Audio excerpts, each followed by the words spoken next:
Good morning class 11th student. बेटा last lecture में हमने चैप्टर नंबर 3 स्टार्ट किया था। उसमें हमने वहाँ पर स्पीड के बारे में देखा था, वेलोसिटी के बारे में देखा था, पोजीशन टाइम ग्राफ देखे थे, कांस्टेंट किसे बोलते हैं, वेरिएबल किसे बोलते हैं, इन सब के बारे में हम पढ़ चुके हैं। ठीक है बेटा। उसके बाद मैंने आपको डिफरेंशिएशन और इंटीग्रेशन के फॉर्मूलेज याद करने के लिए बोले थे। आई होप कि आपने याद कर लिए होंगे। ठीक है, अब हम आगे बढ़ते हैं बेटा। सबसे पहले हम बात करते हैं यूनिफॉर्म मोशन की, है ना, जिसे हम हिंदी में बोलते हैं एक समान गति। ठीक है, तो अब देखते हैं यूनिफॉर्म मोशन क्या होता है। When an object travel equal distance in equal interval of time, है ना, जब भी कोई ऑब्जेक्ट इक्वल डिस्टेंस कवर करेगा इक्वल इंटरवल ऑफ टाइम में, then it's motion is said to be uniform motion. Hindi में बात की जाए तो जब एक वस्तु समान दूरी समान समय में तय करती है तो उसे एक समान गति कहते हैं, है ना। एक समान दूरी एक समान समय में तय करना क्या कहलाएगा, हमारा एक समान गति कहलाएगी, या हम जैसे बोलेंगे यूनिफॉर्म मोशन। एग्जाम्पल की बेटा अगर बात की जाए तो एग्जाम्पल के लिए अगर देखिए कि अगर हम बात करें कि जो प्रकाश की गति होती है ना, या जो लाइट का जो वेग होता है, या हम बोल सकते हैं लाइट की जो वेलोसिटी होती है, वो क्या रहती है बेटा, एक समान ही होती है ना। वो एक समान डिस्टेंस कवर करती है एक समान टाइम इंटरवल में, है ना। सेम टाइम इंटरवल में वो क्या करती है, सेम डिस्टेंस वहाँ पर वो कवर करती है। तो हम बोल सकते हैं वेलोसिटी ऑफ लाइट, है ना, वेलोसिटी ऑफ लाइट, या हम बोल सकते हैं प्रकाश का वेग। इसका एग्जाम्पल हम बोल सकते हैं कि इसमें जो वेलोसिटी ऑफ लाइट रहेगी या प्रकाश का जो वेग रहेगा वो एक समान दूरी तय करेगा एक समान गति से, है ना, मतलब एक समान दूरी तय करेगा एक समान समय में, है ना, सेम टाइम इंटरवल में सेम डिस्टेंस वो क्या करेगा बेटा, वहाँ पर कवर करेगा। ठीक है बेटा। अब नेक्स्ट हम देखते हैं नॉन यूनिफॉर्म मोशन, या हम बोल सकते हैं असमान गति, है ना। When an object cover unequal distance in equal interval of time, then it's motion is said to be non uniform motion.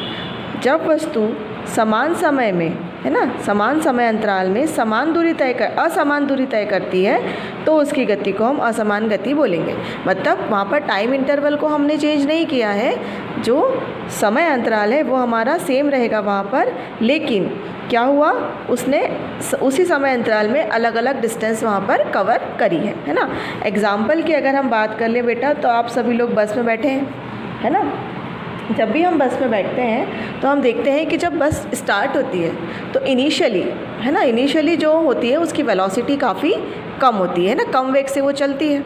अब अगर आगे जाके उसे एक प्लेन रोड मिल जाता है ना, जो खाली है, ज़्यादा वहाँ पर ट्रैफिक नहीं है, तो क्या होगी, बस की जो स्पीड है ना, बस की जो वेलोसिटी है वो क्या होती जाएगी, वहाँ पर इंक्रीज़ होती जाएगी, है ना, बढ़ती जाएगी। और उस रास्ते पर जो प्लेन रास्ता उसे मिल गया है, प्लेन रोड जो मिल गई है, उस पर वो किस तरीके से चलेगा, वो एक समान गति से वहाँ पर चलने लगेगा, या हम बोलेंगे यूनिफॉर्म मोशन। वहाँ पर वो बस चलने लगेगी यूनिफॉर्म मोशन से जब तक कि अगला बस स्टैंड नहीं आ जाता। अब जैसे ही अगला बस स्टैंड आने वाला होता है तो ड्राइवर क्या करता है, धीरे धीरे जो वेलोसिटी है या जो स्पीड है बस की, वो क्या करने लगता है, धीरे धीरे उसे वो कम करने लगता है ना। तो वेलोसिटी क्या हो जाती है, उसकी डिक्रीज़ होने लगती है, और डिक्रीज़ होने के बाद में वो क्या हो जाता है, कुछ देर चलने के बाद में वो स्टॉप हो जाता है, बस स्टैंड पे जाकर रुक जाती है गाड़ी, और सवारियाँ उसके अंदर जो रहती हैं वो चढ़ने लगती है। तो बेटा जो बस है, जैसे धीरे धीरे उसकी वेलोसिटी में चेंज होता जा रहा है, पहले इंक्रीज़ हो रही है ना, फिर यूनिफॉर्म मोशन कर रही है, फिर अपनी वेलोसिटी को वो डिक्रीज़ कर रही है। तो इस तरह का जो मोशन होता है, इस तरह की जो गति होती है बेटा, हम उसे क्या बोलते हैं, उसे हम बोलते हैं नॉन यूनिफॉर्म मोशन। क्लियर हो रहा है माइंड में, इसे हम क्या बोलेंगे बेटा, इसे हम बोलेंगे नॉन यूनिफॉर्म मोशन, है ना। तो हम इसका एग्जाम्पल क्या मान सकते हैं, बस ट्रैवल्ड ऑन अ रोड, मतलब जब भी बस रोड पर चलेगी तो वो वेलोसिटी को धीरे धीरे इंक्रीज़ भी करेगी, यूनिफॉर्म मोशन भी करेगी, और धीरे धीरे उसको डिक्रीज़ भी करेगी वेलोसिटी को। तो उस मोशन को, उस गति को हम क्या बोलेंगे, नॉन यूनिफॉर्म मोशन वहाँ पर हम बोलेंगे। चलिए बेटा आगे देख लेते हैं हम एवरेज स्पीड, या हम जिसे बोल सकते हैं हिंदी में औसत चाल क्या होती है ना। कोई भी ऑब्जेक्ट जब चलता है ना, तो उसकी कुछ ना कुछ स्पीड बेटा होती है। तो हम एवरेज स्पीड किसे बोलेंगे? एवरेज स्पीड जो होती है वो रेशो होती है ना। Average speed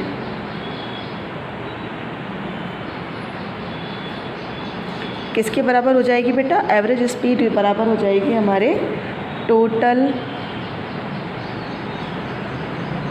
distance travelled upon में आ जाएगा बेटा टोटल टाइम ठीक है ना। औसत चाल बराबर हो जाएगी किसके? तय की गई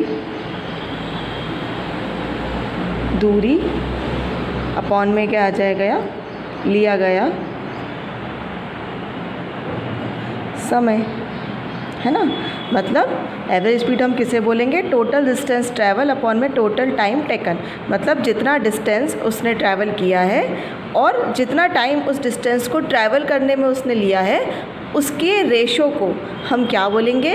उसके रेशो को हम बोलेंगे उसकी एवरेज स्पीड। ठीक है बेटा।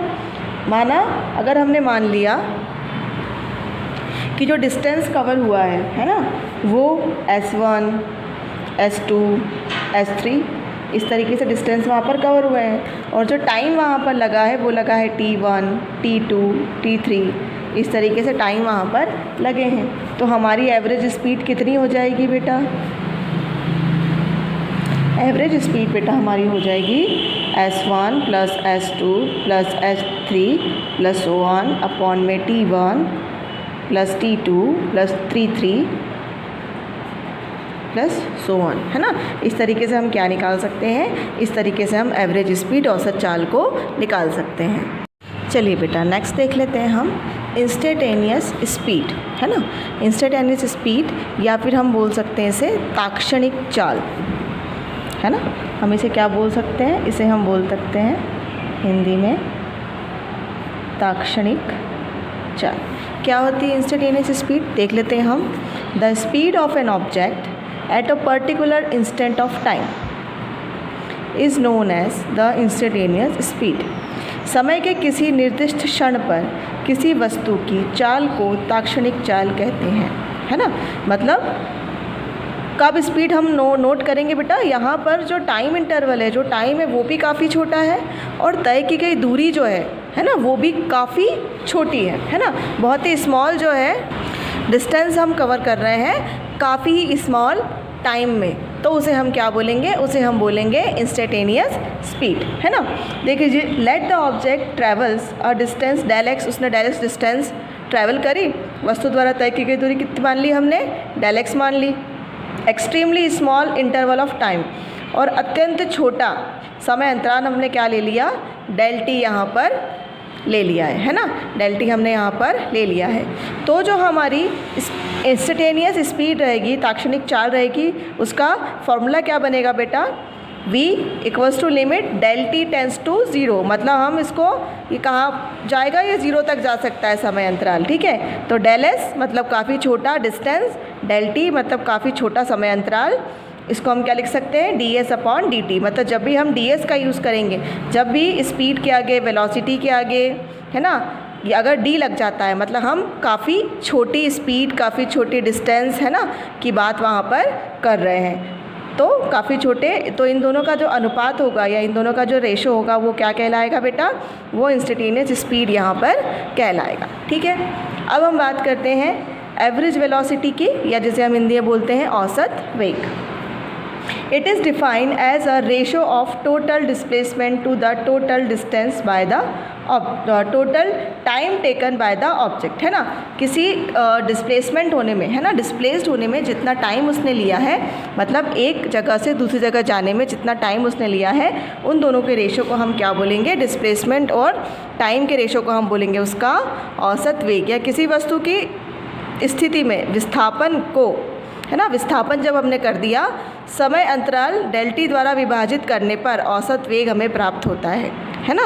विस्थापन को समय द्वारा विभाजित करने पर हमें क्या प्राप्त होता है, हमें औसत वेग वहाँ पर बेटा मिलता है। ठीक है, जैसे कि अगर हमने मान लिया कि कोई ऑब्जेक्ट है ना, जो हमने मान लिया कि स्टार्टिंग में जो उसका डिस्प्लेसमेंट था वो x1 था, है ना, और उस वक्त उसका टाइम कितना था, t1 था। कुछ डिस्टेंस कवर करने के बाद में वो जो था उसका डिस्प्लेसमेंट कहाँ हो गया, उसका डिस्प्लेसमेंट x2 पर हो गया और समय क्या हो गया वहाँ पे, टाइम हो गया उसका t2, है ना। तो अब हम क्या करेंगे, जो फाइनल डिस्प्लेसमेंट था, है ना, जो उसकी फाइनल पोजीशन थी उसको उसकी इनिशियल पोजीशन में से माइनस कर देंगे, है ना। फाइनल माइनस इनिशियल, लास्ट में हमको यहाँ मिला, पहले यहाँ था, तो लास्ट वाले में से पहले वाले को माइनस कर देंगे तो हमें क्या मिल जाएगा, हमें टोटल वहाँ पर डिस्प्लेसमेंट मिल जाएगा, कितना डिस्प्लेस्ड हुआ है। ठीक है, टोटल डिस्प्लेसमेंट वहाँ पर मिल जाएगा, तो टोटल डिस्प्लेसमेंट हम निकाल लेंगे। जैसे कि स्टार्टिंग में जो हमारी बस थी वो 0 मीटर उसने कवर करे थे, मान लिया, है ना, और कुछ समय चलने के बाद में उसने कितने कर लिए, 10 मीटर कवर कर लिए। अब इसका विस्थापन कितना होगा टोटल, है ना, टोटल डिस्प्लेसमेंट हमें कितना मिलेगा, तो फाइनल माइनस ये फाइनल हो गया और ये माइनस इनिशियल हो गया, तो 10 माइनस 0 करेंगे तो कितना डिस्प्लेसमेंट हुआ उसका, 10 मीटर हमें क्या मिला, उसका डिस्प्लेसमेंट वहाँ पर हमें मिल गया। तो ये हो गया। अब वैसे ही जब 0 मीटर चली थी तब क्या टाइम था उसका, वो हम नोट कर लेंगे, और जब 10 मीटर पर वो आई तब उसने कितना टाइम लिया उसको हम नोट कर लेंगे। तो हमारे को क्या मिल जाएगा, हमें मिल जाएगा उसका औसत वेग, या जिसे हम बोल सकते हैं एवरेज वेलोसिटी, हमें वहाँ पर उसकी मिल जाएगी बेटा। आगे हम देखते हैं बेटा इंस्टेंटेनियस वेलोसिटी, या हम जिसे बोलेंगे ताक्षणिक वेग, है ना। इंस्टेंटेनियस वेलोसिटी हमने अभी क्या पढ़ा था, इंस्टेंटेनियस स्पीड की बात की। ठीक है, the velocity of an object at a particular instant of time is called instantaneous velocity.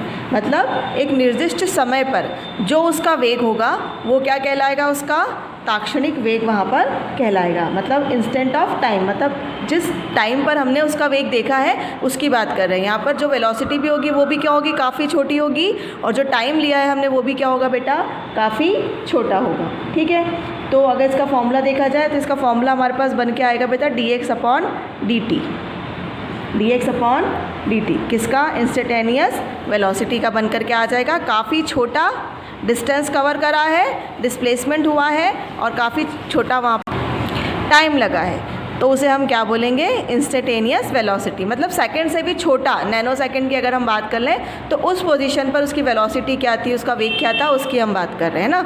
1 second से भी छोटी वैल्यू जब हम लेते हैं तब हम उसे क्या बोलते हैं, इंस्टेंटेनियस वेलोसिटी हम उसे बोलेंगे।